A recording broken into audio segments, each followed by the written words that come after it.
connaissance, recherche, sciences, sciences, mathématiques, théorie, physique, philosophie, conférence, archéologie, nature.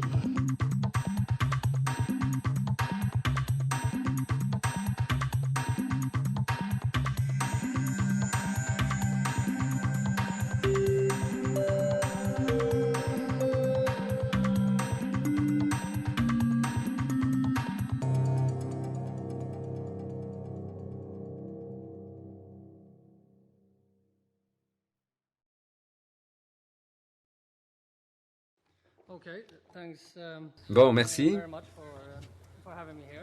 Merci de m'avoir invité pour parler donc de cette étude.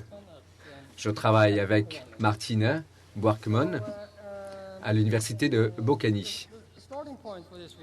Donc le démarrage, le point de départ de cette étude, c'était des problèmes de santé dans le monde en voie de développement.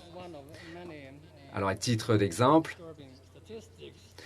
quelques statistiques terribles. 11 millions d'enfants à moins de 12 ans, à moins de 5 ans meurent chaque année, et cela en Afrique subsaharienne. Et pire encore, ou plus frappant encore, est la chose suivante. Plus de la moitié de ces enfants, et dans certaines zones, y compris l'Ouganda, 70% de ces enfants, enfin leur décès aurait pu être évité, ou bien on aurait pu traiter ces cas à l'aide donc de prestations de soins très peu onéreuses. Donc la question est de savoir pourquoi on n'aurait pas pu remédier à ces maux. Alors la réponse n'est guère facile, mais l'une des réponses qui a fait l'objet de certaines attentions récemment, c'est le fait que c'est de rendre des soins de santé auprès donc de ces populations démunies. Alors, quelques exemples, les écoles et les cliniques ne sont pas ouvertes quand elles devraient, et quand elles sont ouvertes, le personnel n'est pas là, ou bien le personnel ne fait pas son travail, les équipements, le matériel, quand c'est présent, ce n'est pas utilisé correctement, et les médicaments ne sont pas utilisés. Donc il faut faire en sorte justement d'encourager les parties prenantes à travailler comme ils le devraient avec les pauvres. Mais comment parvenir à ce but? Donc, traditionnellement, la responsabilité, le schéma de responsabilité est comme suit. Les citoyens, les gouvernements sont responsables auprès des citoyens, donc les gouvernants doivent s'assurer que les systèmes fonctionnent correctement. Donc, le gouvernement confie ces services à des parties prenantes externes. Et que ce soit donc la clinique ou une école. Alors, pour une batterie de raisons que je ne vais pas évoquer ici, cette approche traditionnelle à l'égard de la responsabilité ne fonctionne pas très bien dans bon nombre de pays pour des raisons différentes. Les gouvernants ne sont pas sanctionnés, ne peuvent pas être sanctionnés par les citoyens. Et les organes de surveillance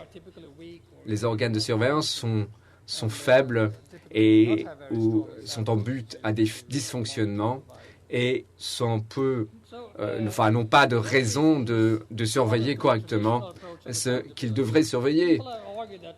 Donc les gens posent la question suivante. Comment est-ce que nous pouvons renforcer ce système traditionnel à l'aide d'un outil local pour renforcer les capacités des citoyens de responsabiliser davantage leurs gouvernants? Et c'est ça justement la teneur de mon propos aujourd'hui, une expérience visant visant à montrer, enfin visant à faire en sorte que cela fonctionne. Donc, en guise de résumé, qu'est-ce que j'ai fait, qu'est-ce que nous avons fait? C'est un projet qui se déploie actuellement. Nous glanons des données encore. Nous sommes en train de glaner, de recueillir des données. Donc, c'était une expérience randomisée sur le terrain avec 50 communautés, entre guillemets, issues de 9 districts en Ouganda. Alors, l'intervention impliquait des organisations locales, des organisations non gouvernementales. Nous avons organisé des réunions à l'aide desquelles les communautés ont parlé du système de soins et la fourniture de soins, des services de soins gouvernementaux notamment. Pendant ces réunions, les parties prenantes de la communauté, de la collectivité, devaient élaborer un projet visant à améliorer l'état des choses. Et donc, il fallait lancer un processus qui serait confié à la collectivité. Alors, je vais parler essentiellement des résultats, mais en guise de synthèse, les résultats, nous avons constaté, un an après le démarrage du projet, nous avons constaté une augmentation considérable dans l'utilisation des soins de santé et le décès infantile a décru. Alors, ce que je vais faire maintenant, c'est parler de ce contexte institutionnel. Je pense que Mary, à son tour, va pouvoir en parler de façon plus approfondie. Et je vais parler également des résultats. Alors, l'Ouganda, à l'instar de beaucoup de pays nouvellement indépendants, l'Ouganda avait un système de soins de santé qui fonctionnait plutôt bien dans les années 60. Pendant les années 70 et les années 80, l'Ouganda devait faire face à des problèmes de gouvernance et les soins de santé s'est effondré. Après, ils ont dépensé beaucoup d'argent pour réhabiliter l'infrastructure de soins de santé, mais les indicateurs de santé révèlent que ce succès s'est révélé assez mitigé. Alors, il y a des hôpitaux, il y a des centres de santé, des dispensaires, pharmacies, qui sont des unités de soins sur le territoire, soit des organes à but lucratif ou non lucratif. Moi, je vais me pencher sur les dispensaires gouvernementaux. Pourquoi? Eh bien, parce qu'il existe beaucoup de dispensaires sur le terrain, donc c'est assez facile de recueillir des données chiffrées. Mais l'interactivité, on constate une interactivité accrue entre les personnels de santé et les malades. Donc, ces dispensaires sont censés faire des traitements ambulants et un dispensaire en moyenne avait 2 infirmières, une sage-femme, 3 assistantes.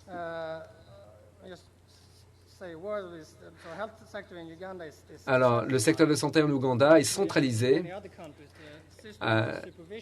et la surveillance et le contrôle de ces dispensaires primaires, ça c'est vraiment très difficile à comprendre. Donc, on a passé beaucoup de temps à comprendre qui faisait quoi.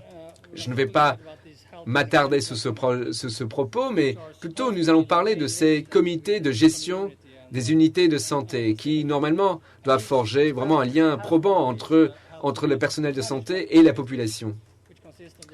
Et cette unité est composée d'une cellule de gestion et donc cette cellule doit contrôler l'ordinaire ou les fonctions au jour le jour de cette unité.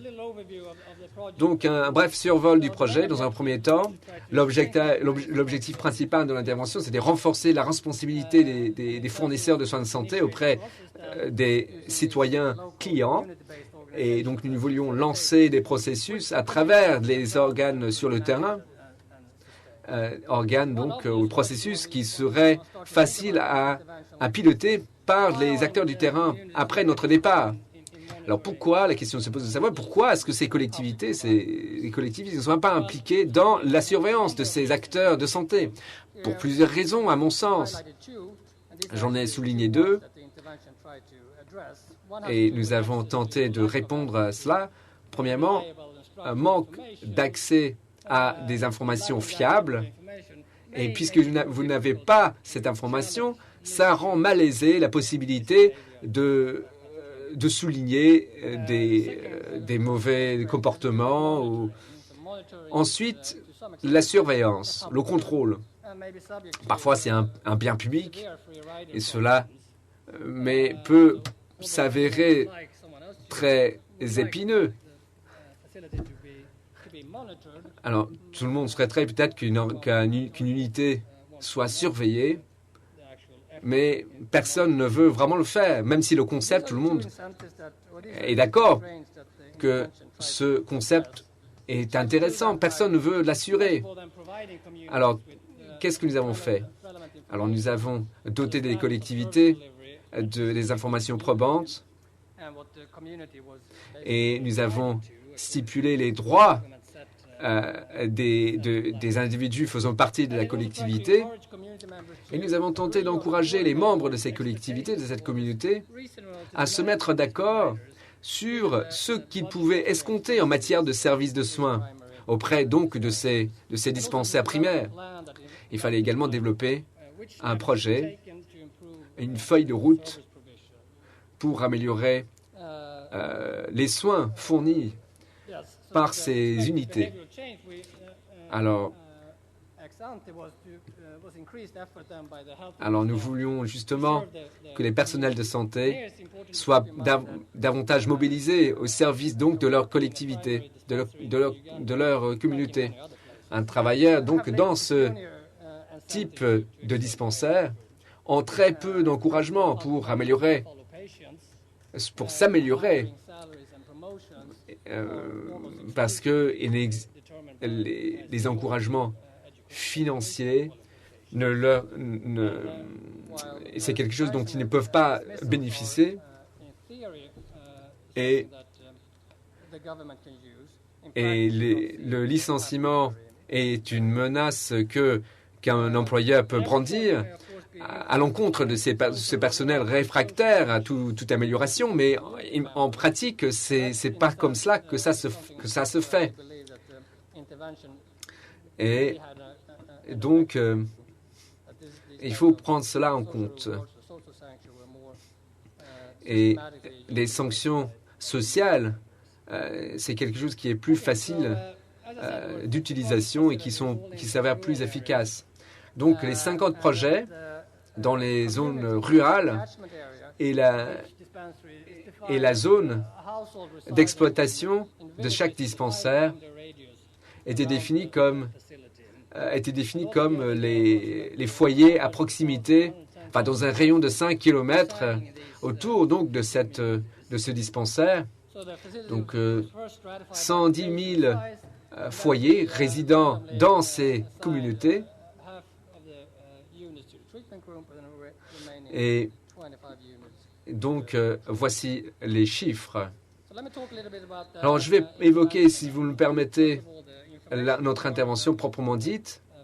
Je vais parler des données chiffrées et ensuite la participation proprement dite. Donc, nous avons récolté des données auprès des usagers et des fournisseurs et les personnels de santé avec deux objectifs. Nous avions besoin de données afin d'évaluer l'expérience et la perception des communautés à l'égard de cette fourniture de soins de santé, mais nous voulions aussi confronter l'opinion des usagers avec l'opinion du personnel de santé.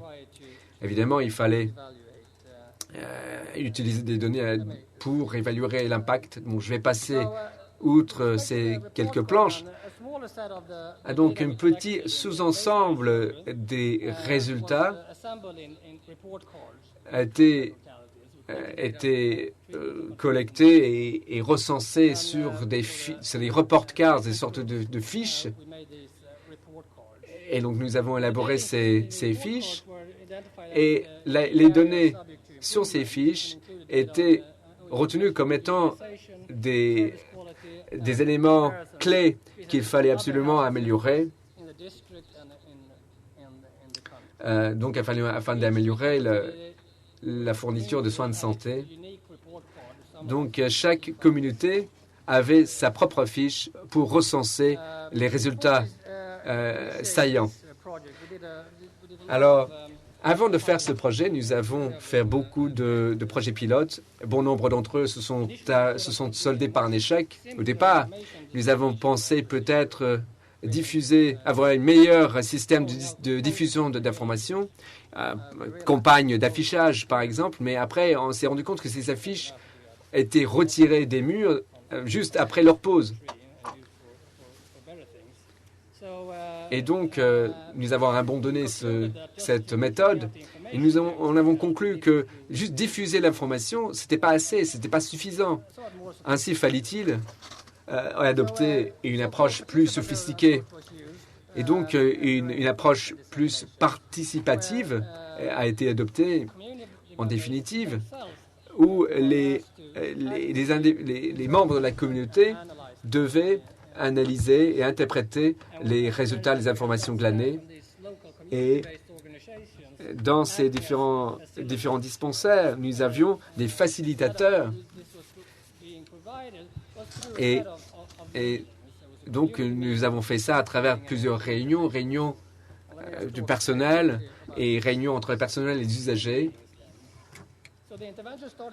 Et donc, l'intervention a commencé avec la réunion de la communauté qui devait se tenir donc au cours de 2 après-midi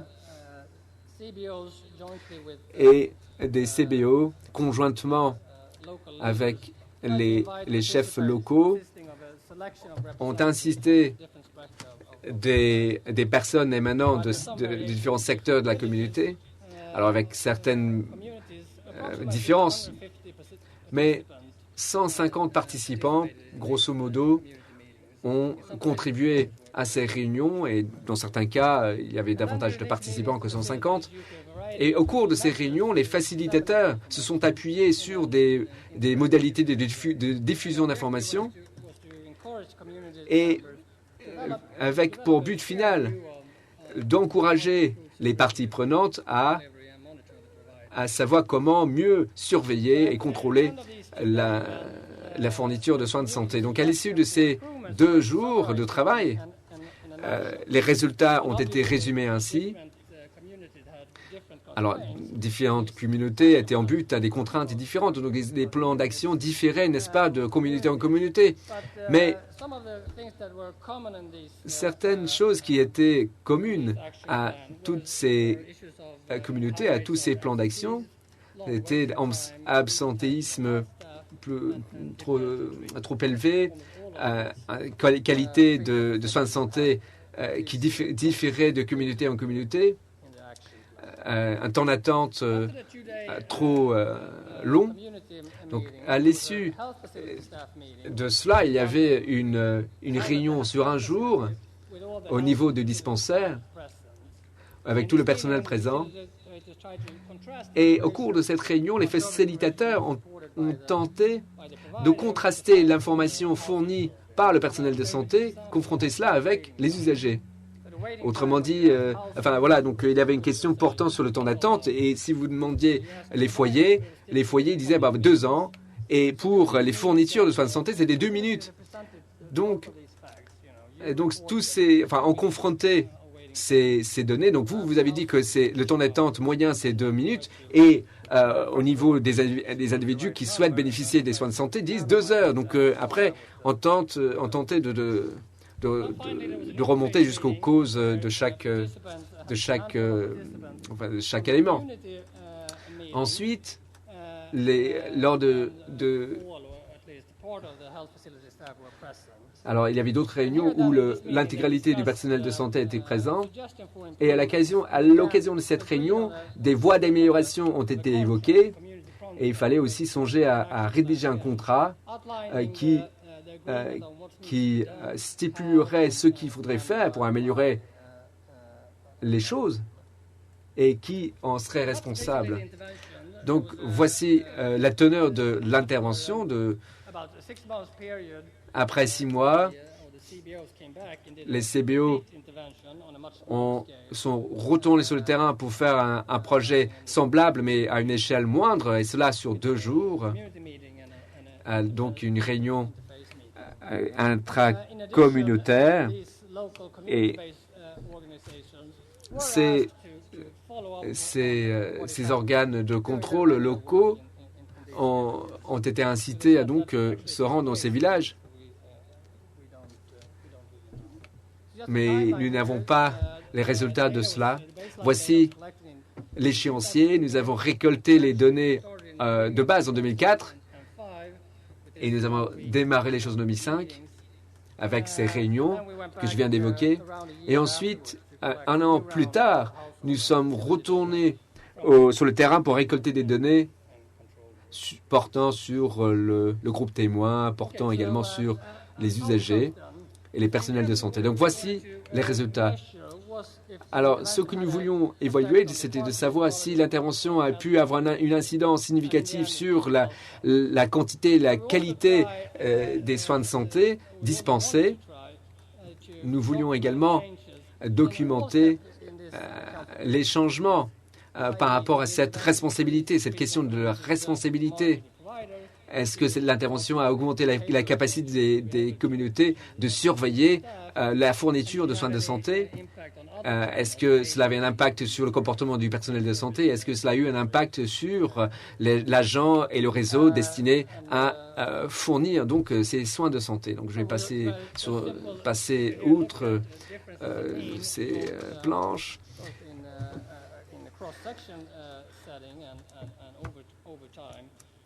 Et donc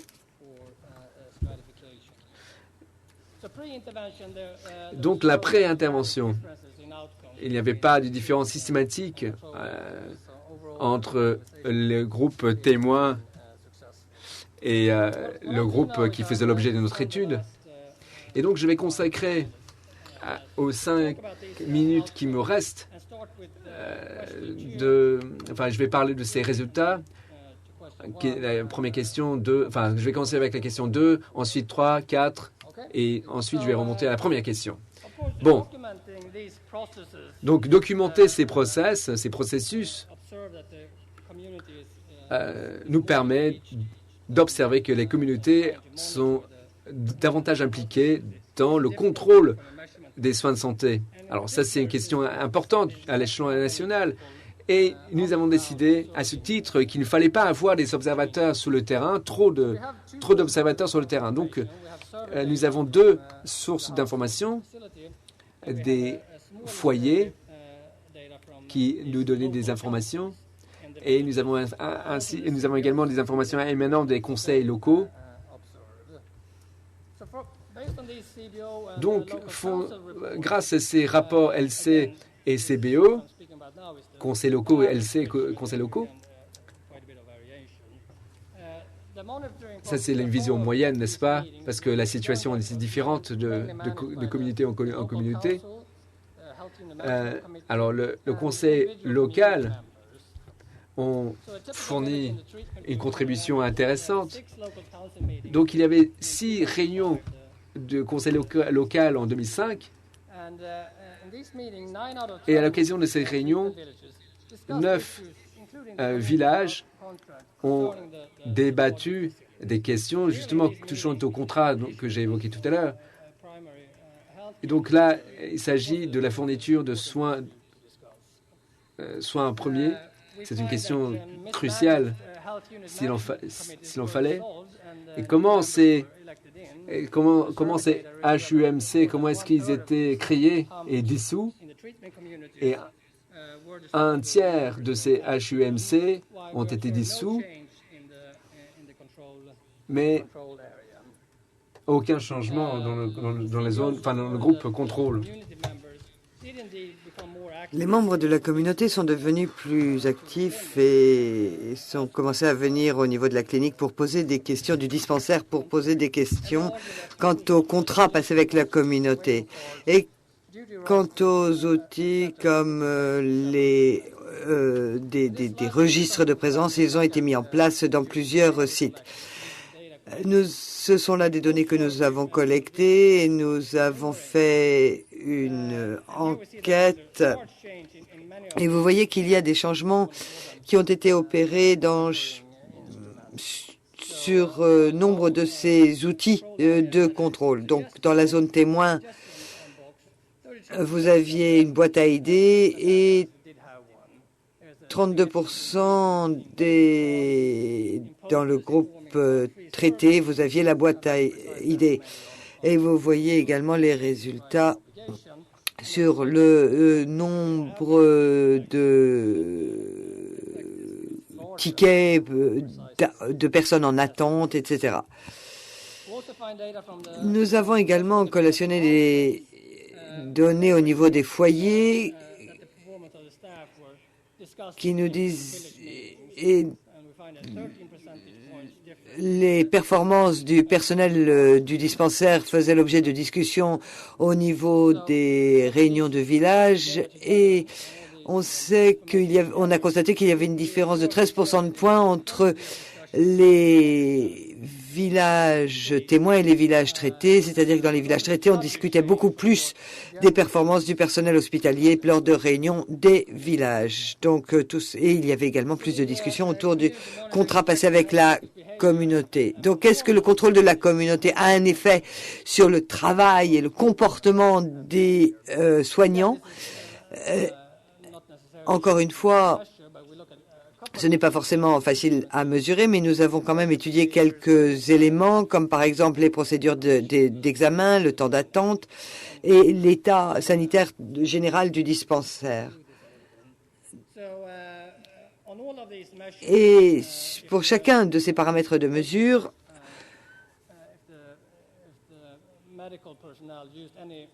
on a essayé de voir si le personnel médical utilisait du matériel pour les examens médicaux. Et là, on a constaté un impact important. On a vu également que le temps d'attente était réduit considérablement et que le temps d'attente se réduisait également en fonction de la quantité d'équipements utilisés. Pour ce qui est du taux d'abstention, le 0,13% de différence montre qu'il y a grosso modo une infirmière supplémentaire présente au dispensaire. Et puis, nous avions également la gestion du dispensaire, c'est-à-dire est-ce qu'elle était entretenue dans des conditions correctes, est-ce que le sol était propre, est-ce que les murs étaient propres, etc. Et là encore, nous avons constaté un effet important. Nous avons également étudié le niveau d'immunisation des enfants. Donc là, à partir des données collectées auprès des foyers, et nous savons combien de doses de vaccins devraient être administrées par enfant. Et nous avons essayé de voir comment les villages respectaient ces doses. Dans ce tableau, je vous montre un résumé de tout cela. Et on a vu des effets sur toutes les cohortes quand on étudie les effets moyennés sur toutes les 5 colonnes. On constate une différence significative et importante pour toutes les cohortes, mais surtout pour la cohorte des enfants les plus jeunes. Évidemment, on s'attendait à ce que cette différence soit plus importante chez les très jeunes enfants. On se voit par exemple que les nouveau-nés reçoivent dans une plus grande proportion de la vitamine E et des vaccins contre les maladies les plus courantes, BCG, etc.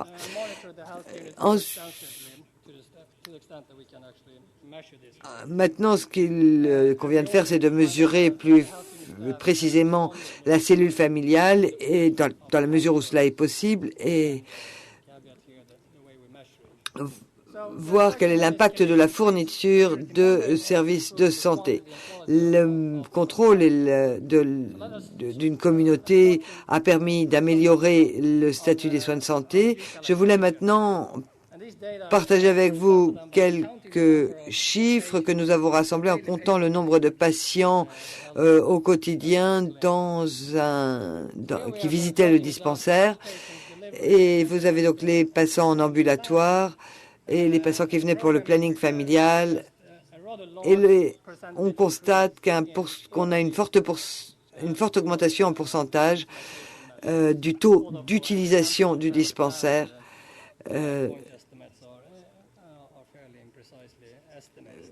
Bien que les données sur toutes les consultations pour planning familial ne soient pas forcément très bien estimées.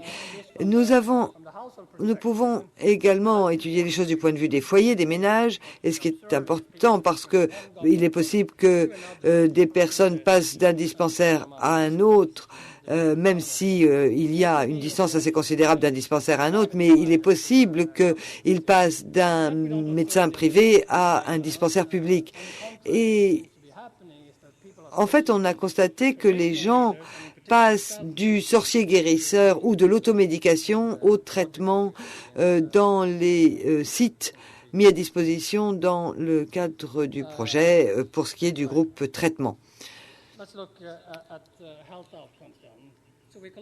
Donc, par foyer, maintenant, nous avons collecté des données, deux types de données. Donc, sur la mortalité infantile,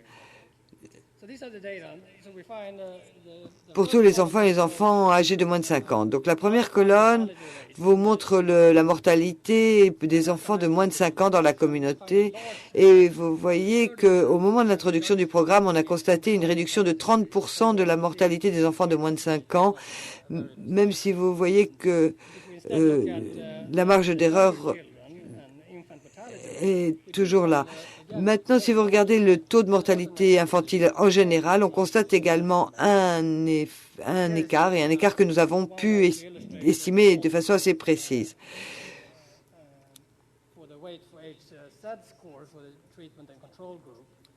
Donc voici les courbes obtenues pour le groupe témoin et le groupe de traitement. Et vous voyez que la moyenne s'est légèrement décalée. Et donc, cela montre qu'on a une mortalité infantile inférieure pour les enfants dans le groupe de traitement que dans le groupe témoin. Mais là où on constate le plus gros glissement ici, c'est chez les enfants qui sont les plus susceptibles aux maladies infectieuses et qui sont ceux qui ont le plus besoin de soins de santé et qui sont victimes de malnutrition. Donc cela est en cohérence avec tout ce que je vous avais montré tout à l'heure. Maintenant, nous avons pas mal de données robustes et rien dans toutes les données que nous avons collectées n'indique que d'autres canaux aient pu jouer un rôle pour influencer le changement de comportement. Ici, nous essayons de voir s'il n'y a pas moyen d'être encore plus précis et de voir si le contrôle si c'est le monitoring de la communauté qui explique ces résultats. Donc, nous avons ici différents quartiers et dans ces quartiers, nous avons mesuré, si tant est que l'on puisse les mesurer, on a mesuré les changements au niveau du monitoring, du contrôle, en regardant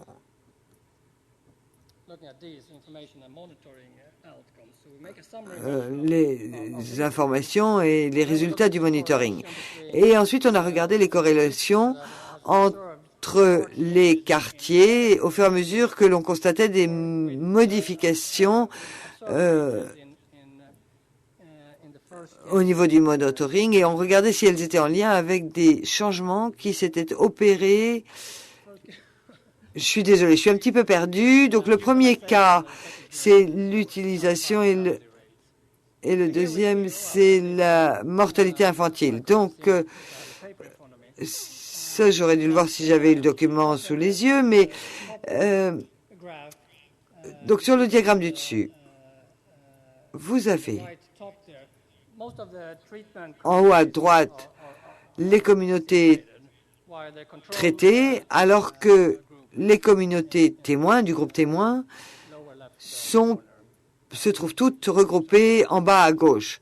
Et évidemment, on constate exactement l'inverse dans le graphique du dessous, ce qui suggère que dans les communautés dans lesquelles on met en place un programme communautaire qui est mesuré et monitoré, on constate une forte modification des comportements vis-à-vis de l'utilisation des centres de soins, ce qui se traduit par une baisse de la mortalité infantile. Maintenant, avant de passer la parole à ma collègue, je voulais en quelques mots de conclusion vous dire que nous avons mesuré l'impact des programmes communautaires. Cette étude est une étude assez importante, mais des questions restent posées. Par exemple, nous n'avons que peu d'idées des effets à long terme. Il ne s'agit évidemment là que d'un type d'intervention pour encourager la participation des communautés, et il ne s'agit sans doute pas de la mesure ou de l'initiative la plus efficace au point de vue des coûts. Donc, d'autres projets sont actuellement en cours. Je vous passe maintenant la parole, ma chère collègue. Eh bien, merci beaucoup. Tout d'abord, je souhaitais remercier le laboratoire d'action contre la pauvreté et le professeur Duflo, ainsi que mon collègue Jacob, qui me donne la possibilité de partager ces informations avec vous.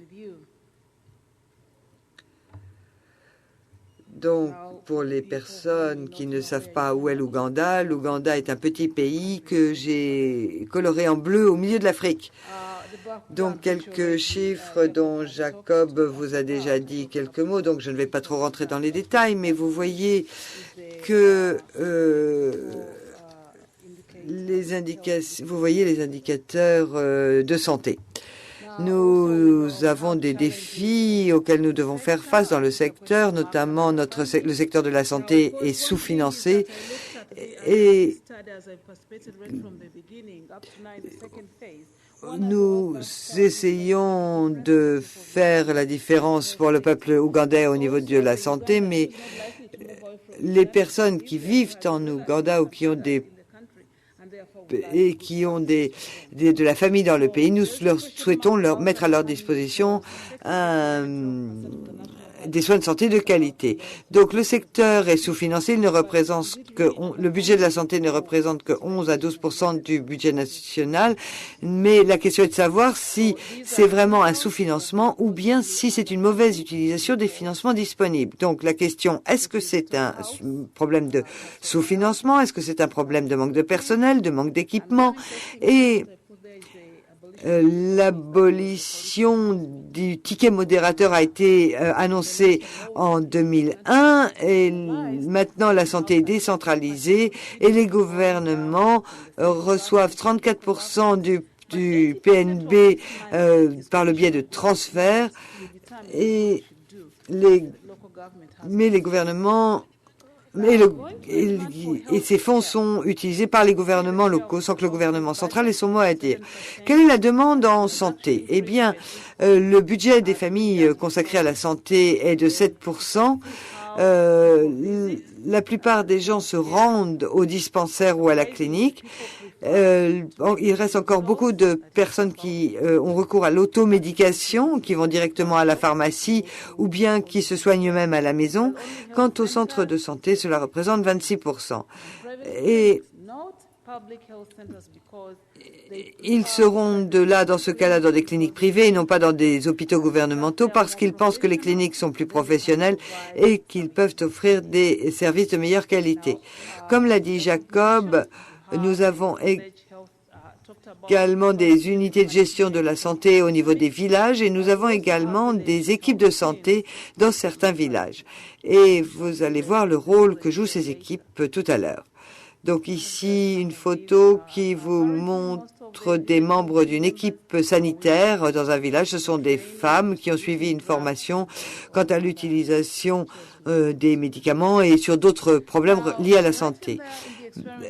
Voici les problèmes que nous avons étudiés avec les différentes variables. Chacun vous en a parlé, je ne vais pas y revenir. La question était de savoir s'il fallait donner la responsabilité aux utilisateurs des services et quelles étaient les exigences. Est-ce qu'ils ont besoin d'avoir de l'information et ce qui entraîne une autre question parce que les gens continuent à se poser la question est-ce que c'est vraiment à nous impliquer là-dedans, est-ce que c'est notre rôle, mais d'un autre côté on sait combien l'information est importante. Par ailleurs, qui est disponible pour faire le monitoring, le contrôle et il est nécessaire d'avoir une masse critique pour pouvoir assurer un contrôle de ces soignants. Et bien entendu la question est de la motivation, qu'est-ce qu'ils ont à y gagner et de même pour les utilisateurs des services. Et puis ensuite, la volonté politique, il faut absolument avoir des exemples. Donc, je ne dis pas qu'en Ouganda, il n'y a pas des efforts de contrôle au niveau des communautés, mais on a des éléments, des composantes du monitoring basées sur la communauté, mais qui ne durent pas. Jamais des enquêtes ont été menées qui soient aussi longues au sein des communautés. C'était des enquêtes menées à court terme dans les communautés qui passaient à autre chose. Ce que nous avons essayé de faire maintenant, c'est de mener des enquêtes à long terme de telle sorte que les résultats soient plus durables.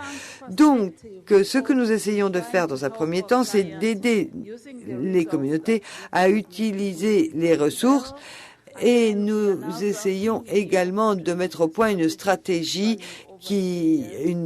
sur 3 ans et nous essayons d'aider à concevoir les opérations, pas seulement dans le secteur de la santé d'ailleurs, parce que ce type d'action est approprié pour tous les secteurs dans lesquels vous avez des actions de santé. Donc nous avons essayé d'identifier les domaines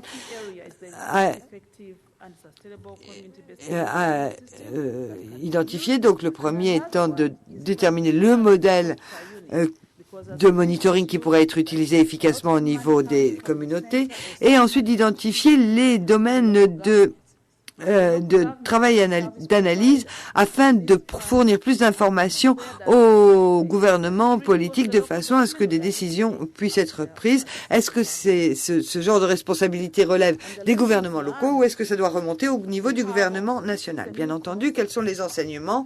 Eh bien, tout d'abord, la responsabilité sociale est un concept nouveau. Au départ, nous nous attendions à ce que les gens se portent volontaires au sein des communautés de la société civile.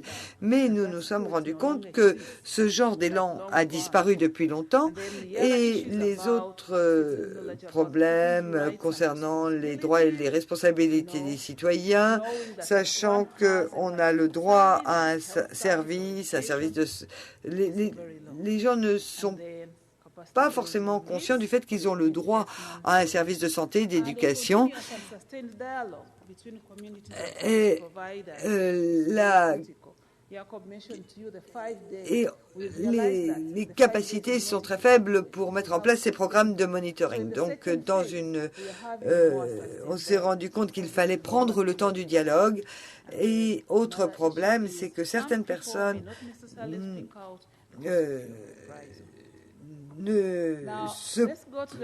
quand ils se sont proposés et qu'ils se retirent, ne sont pas remplacés. Maintenant, les implications politiques.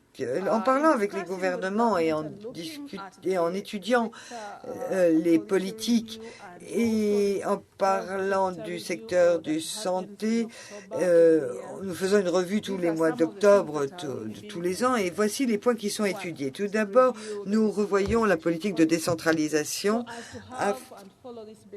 et nous suivons un principe de base, à savoir que le financement vient à la suite du principe de fonction. C'est-à-dire qu'on ne met un financement que pour fournir un service. Deuxième point, nous parlons de l'accès à l'information. Nous avons une loi en Ouganda qui garantit l'accès à l'information à qui la demande. Mais il reste des défis pour que cette loi soit véritablement opérationnelle. La loi existe sur le papier, mais elle n'est pas encore traduite dans les faits. Et il y a également tous les aspects financement public pour que les gens puissent être soutenus et aidés lorsqu'ils changent leur comportement vis-à-vis de leurs droits et de leurs responsabilités. Et il faut également populariser les mécanismes de feedback de la part des bénéficiaires et des utilisateurs. Ici, j'ai 2 points d'interrogation, comme vous le constatez, car ce point est un véritable défi. Il faut, vous avez différentes écoles. L'école des politiques qui disent les électeurs ne devraient pas avoir à payer quoi que ce soit pour n'importe quel service. Et puis, de l'autre côté, vous avez les gens qui parlent de gens qui deviennent propriétaires de leur service parce qu'ils payent quelque chose. Et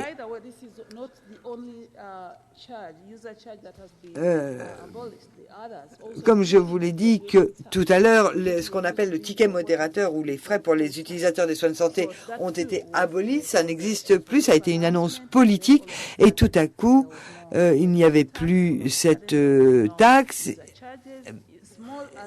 et du coup, il n'y avait plus de motivation. Et c'est quelque chose auquel nous souhaitons réfléchir maintenant. Il y a également le mode de pensée. Vous avez vu dans les diagrammes de Jacob les utilisateurs, les fournisseurs de soins, etc. Il est grand temps maintenant que le gouvernement commence à réfléchir à la fourniture de soins de santé dans le cadre d'un partenariat. Ce n'est pas parce que c'est un bien public que le gouvernement se doit de fournir tout type de service sans que les clients ou sans que les bénéficiaires aient quoi que ce soit à dire quant au service qu'ils reçoivent. C'est la raison pourquoi il est nécessaire de créer des structures ou de se reposer sur les structures existantes telles que les comités sanitaires de village. Ici, vous voyez, lorsque les gens travaillent ensemble dans le cadre de partenariats, il peut y avoir des changements très importants. Comme vous le voyez ici, dans une école en Ouganda, les enfants qui participent à un exercice tous ensemble. Maintenant, toujours au niveau des implications politiques, c'est que l'on établit une véritable confiance de l'utilisateur dans le système de santé. Vous avez sans doute constaté dans d'autres enquêtes que les personnes ont perdu tout intérêt dans les services proposés par le gouvernement. Donc cela doit être reconstruit et ce peut être fait de différentes manières. Mais l'une des manières de faire cela, c'est l'institutionnalisation d'un mécanisme de feedback régulier de la part des utilisateurs. Et pour avoir une vision globale de tous les aspects d'un service, il existe des mécanismes, il existe des instruments, des outils qui peuvent être utilisés, mais tout le secteur doit avoir la volonté de participer à cet effort de collecte d'informations. Et cela veut dire participer, entreprendre et participer à des différentes enquêtes à l'échelle nationale, au niveau des foyers, au niveau des institutions de santé. Il y en a une qui vient d'être lancée vendredi dernier, d'ailleurs. Mais cela permet à ces institutions d'entendre ce que disent les utilisateurs de la qualité de leurs services. Et ça leur permet de voir quelles sont les conséquences et les implications des services de santé qu'ils rendent.